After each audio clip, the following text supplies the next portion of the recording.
Severe thunderstorm warning for southeastern Dakota County, northwestern Goodhue County, and southeastern Minnesota until 5:45 p.m.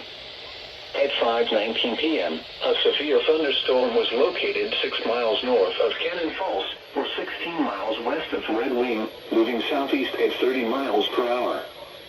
Expected hazards include 60 mile per hour wind gusts and quarter-size hail. This is a radar-indicated threat.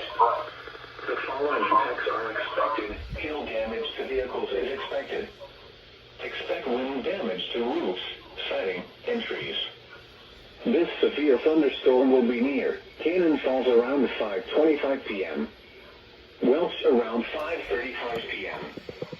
For your protection, move to an interior room on the lowest floor of a building.